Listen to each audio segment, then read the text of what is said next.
Sevgili hikaye severler, yeni bir hikaye ile daha karşınızdayım. Bugün yine hayatımıza yön vermede bizlere yardımcı olacak güzel bir hikaye anlatacağım. Hazırsanız başlayalım hikayemize. Bir gün Peygamber Efendimiz sallallahu aleyhi ve sellem sahabelerle beraber Ensardan birinin evinde sohbet ederken dışarıdan bir ses gelir. Ev sahibi, içeridekiler, eve girmem için bana izin verir misiniz? Benim sizden bir dileğim var, görülecek bir işim var der. Bunun üzerine herkes Peygamber Efendimiz sallallahu aleyhi ve sellemin yüzüne bakar. Efendimiz duruma vakıf olur ve sahabelere bu seslenen kimdir bilir misiniz diye sorar. Sahabeler hep birden en iyi bilen Allah ve Resulüdür derler. Bunun üzerine Peygamber Efendimiz sallallahu aleyhi ve sellem o lain iblistir, yani şeytandır. Allah'ın laneti onun üzerine olsun buyurunca hemen Hazreti Ömer, ya Resulallah bana izin veriniz onu öldüreyim der. Peygamber Efendimiz sallallahu aleyhi ve sellem bu izni vermez ve dur ya Ömer, bilmiyor musun ki ona belli bir vakte kadar mühlet verilmiştir. Öldürmeyi bırak der. Sonra kapıyı ona açın gelsin. O buraya gelmek için emir almıştır diyeceklerini anlamaya çalışınız. Size anlatacaklarını iyi dinleyiniz buyurur. Sahabeler kapıyı ona açarlar. İblis içeri girer ve sahabelere görünür. İblis bir ihtiyar şeklindedir. Gözleri şaşı, aynı zamanda köse. Çenesinde at kılı gibi 6 veya 7 kadar kıl sallanıyordur. Gözleri yukarı doğru açılmış, kafası büyük bir fil kafası gibi. Dudakları da bir manda dudağı gibiydi. Sonra selam sana ya Muhammed, selam size ey cemaati Müslümin diye selam verir. Onun bu selamına Peygamber Efendimiz sallallahu aleyhi ve sellem selam Allah'ındır ya lain diye mukabelede bulunur. Sonra ona bir iş için geldiğini duydum. Nedir o iş diye sorar. Şeytan benim buraya gelişim kendi arzumla olmadı. Mecburen geldim der. Peygamber Efendimiz sallallahu aleyhi ve sellem nedir o mecburiyet diye sorduğunda şeytan İzzet sahibi Rabbin katından bir melek geldi ve bana Allahü Teala sana emrediyor. Muhammed'e düşük ve zelil bir halde tevazu ile ona gideceksin ve Ademoğullarını nasıl aldattığını söyleyeceksin. Sonra o sana ne sorarsa doğruyu söyleyeceksin dedi. Sonra Allahü Teala bana söylediklerine bir yalan katarsan, doğruyu söylemezsen seni kül ederim, rüzgar savurur. Düşmanlarının önünde seni rüsvay ederim buyurdu. İşte böyle ya Muhammed. O emir üzerine sana geldim. İstediğini bana sor. Şayet bana sorduklarına doğru cevap vermezsem düşmanlarım benimle eğlenecek. Şu muhakkak ki düşmanlarımın eğlencesi olmaktan daha zor bir şey yoktur der. Bundan sonra Peygamber Efendimiz sallallahu aleyhi ve sellem madem ki sözlerinde doğru olacaksın o halde bana anlat. Halk arasında en çok sevmediğin kimdir diye sorar. Şeytan sensin ya Muhammed. Allah'ın yarattıkları arasında senden daha çok sevmediğin bir kimse yoktur. Sonra senin gibi kim olabilir ki diye cevap verir. Peygamber Efendimiz sallallahu aleyhi ve sellem benden sonra en çok kimlere buğz edersin, sevmezsin diye sorar. Şeytan müttaki bir genç ki varlığını Allah yolunda vermiştir diye cevap verir. Bundan sonra Peygamber Efendimiz sorar, şeytan anlatır. Peygamber Efendimiz sallallahu aleyhi ve sellem sonra kimi sevmezsin diye sorduğunda şeytan kendisini sabırlı bildiğim şüpheli şeylerden kaçınan alimi der. Peygamber Efendimiz sallallahu aleyhi ve sellem sonra diye sorar. Şeytan temizlik işinde yıkadığı şeyleri 3 defa yıkamaya devam eden kimseyi der. Peygamber Efendimiz sallallahu aleyhi ve sellem sonra dediğinde şeytan sabırlı olan bir fakirdir ki ihtiyacını hiç kimseye anlatmaz. Halinden şikayet etmez diye cevap verir. Peygamber Efendimiz sallallahu aleyhi ve sellem bunun üzerine bu fakirin sabırlı olduğunu nereden bilirsin diye sorduğunda şeytan ya Muhammed ihtiyacını kendi gibi kimseye açmaz. Her kim ihtiyacını kendi gibi birisine 3 gün anlatırsa Allah onu sabredenlerden yazmaz. Sabırlı kimselerin işi buna benzemez. Kısacası onun sabrını halinden, tavrından ve şikayet etmeyişinden anlarım der. Peygamber Efendimiz sallallahu aleyhi ve sellem sonra kim dediğinde şeytan şükreden zengin der. Peygamber Efendimiz sallallahu aleyhi ve sellem peki ama o zenginin şükreden olduğunu nasıl anlarsın dediğinde şeytan onu görsem ki aldığını helal yoldan alıyor ve mahalline harcıyor.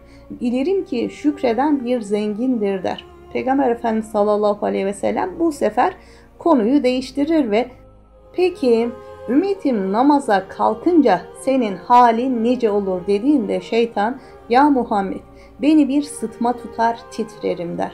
Efendimiz neden böyle olursun ya lain dediğinde şeytan çünkü bir kul Allah için secde edince bir derece yükselir der. Peygamber Efendimiz sallallahu aleyhi ve sellem peki ya oruç tuttukları zaman nasıl olursun dediğinde şeytan o zaman da bağlanırım ta onlar iftar edinceye kadar der. Peygamber Efendimiz sallallahu aleyhi ve sellem peki ya hac yaptıkları zaman nasıl olursun dediğinde şeytan o zaman da çıldırırım diye cevap verir. Peygamber Efendimiz sallallahu aleyhi ve sellem peki ya Kur'an okudukları zaman nasıl olursun dediğinde şeytan o zaman da eririm tıpkı ateşte eriyen bir kurşun gibi der. Peygamber Efendimiz sallallahu aleyhi ve sellem peki ya sadaka verdikleri zaman halin nasıldır dediğinde şeytan işte halim pek yaman olur. Sadaka veren sanki eline bir testere alır ve beni ikiye böler diye cevap verir. Peygamber Efendimiz sallallahu aleyhi ve sellem neden böyle testere ile ikiye bölünürsün ya Eba Mürre dediğinde şeytan onu da anlatayım dedikten sonra anlatmaya başlar. Çünkü sadakada 4 güzellik vardır. Allahü Teala sadaka verenin malına bereket ihsan eder. O sadaka veren kimseyi halkına sevdirir. Allahü Teala onun verdiği sadakayı cehennemle arasında perde yapar. Allahü Teala belayı, sıkıntıyı ve ahları ondan def eder diye cevap verir. Bundan sonra Peygamber Efendimiz sallallahu aleyhi ve sellem ashabı hakkında ona bazı sorular sorar. Ebu Bekir için ne dersin dediğinde şeytan o bana cahiliye devrinde bile itaat etmedi. İslam'a girdikten sonra nasıl itaat eder der. Ömer bin Hattab hakkında ne dersin dediğinde şeytan Allah'a yemin ederim ki her gördüğüm yerde ondan kaçarım der. Peki Osman bin Affan için ne dersin dediğinde şeytan ondan utanırım hem de çok nasıl ki Rahman'ın melekleri ondan utanırlar der. Peki Ali bin Ebu Talip için ne dersin dediğinde şeytan ah onun elinden bir kurtulsam o kendi başına kalsa ben de kendi başıma kalsam o beni bıraksa ben de onu bıraksam ben onu bırakırım ama o beni bırakmaz der. Peygamber Efendimiz sallallahu aleyhi ve sellemin sorularına şeytanın verdiği cevaplar kısmen bittikten sonra ümmetime saadet ihsan eden seni de ta belli bir vakte kadar şaki kılan Allah'a hamdolsun der. Efendimiz sallallahu aleyhi ve sellemin bu sözünü duyan şeytan heyhat heyhat ümmetinin saadeti nerede? Ben o belli vakte kadar diri kaldıkça sen ümmetin için nasıl ferah diyorsun? Ben onların kan mecralarına girerim, etlerine karışırım ama onlar benim bu halimi göremezler ve bilemezler. Beni yaratan ve kıyamet gününe kadar bana mühlet veren Allah'a yemin ederim ki onların bütününü azdırırım. Cahillerini ve alimlerini, ümmilerini ve okumuşlarını, facirlerini ve abidlerini. Kısacası bunların hiçbiri elimden kurtulamaz. Sadece Allah'ın halis kulları müstesna. Evet, bunları azdıramam der. Bunun üzerine Peygamber Efendimiz sallallahu aleyhi ve sellem sana göre ihlas sahibi olan muhlis kullar kimlerdir diye sorar. İblis bilmez misin ya Muhammed Bir kimse ki dirhemi ve dinarı sever, o Allah için bir ihlasa sahip değildir. Bir kimseyi görsem ki dirhemi ve dinarı sevmez, övünmekten ve methedilmekten hoşlanmaz, bilirim ki o ihlas sahibidir. Hemen onu bırakır kaçarım. Bir kul malı ve övünmeyi sevdiği sürece, kalbi de dünyaya arzulu kaldığı müddetçe, o size vasıflarını tarif ettiğim kimselerin arasında bana en çok itaat edendir. Bilmez misin ki mal sevgisi günahların en büyüğüdür.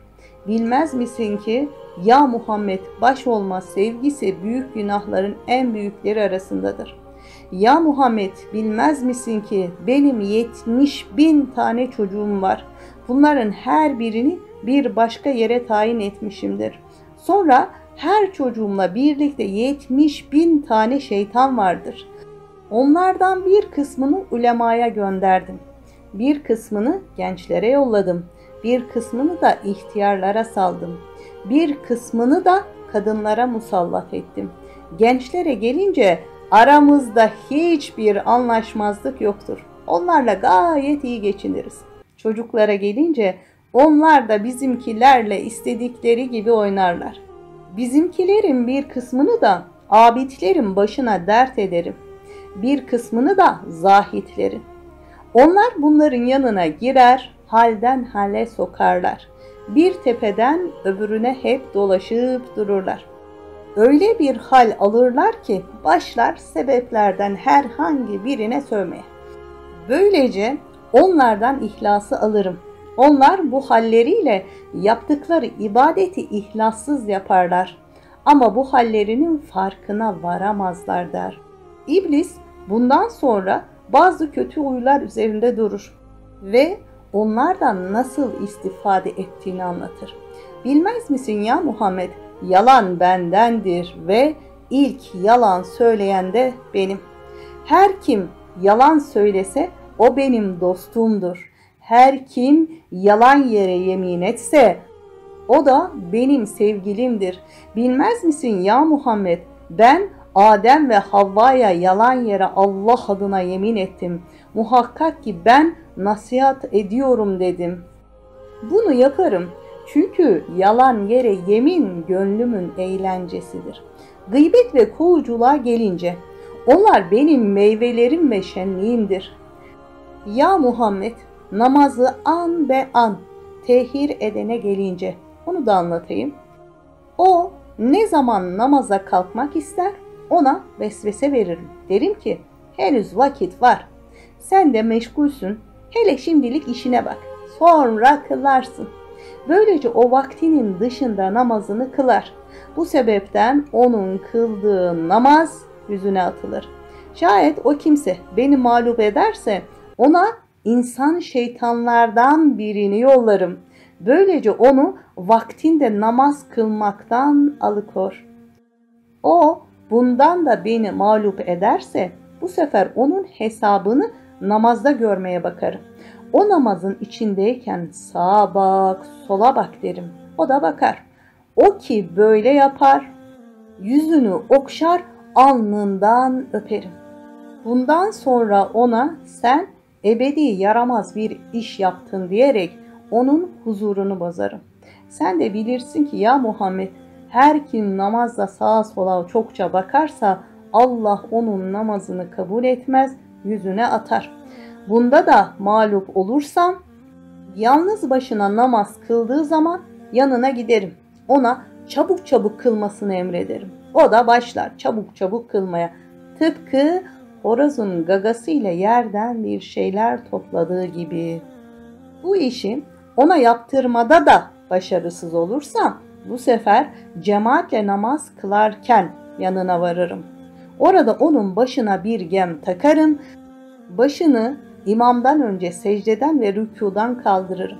İmamdan önce de secde ve rükû yaptırırım.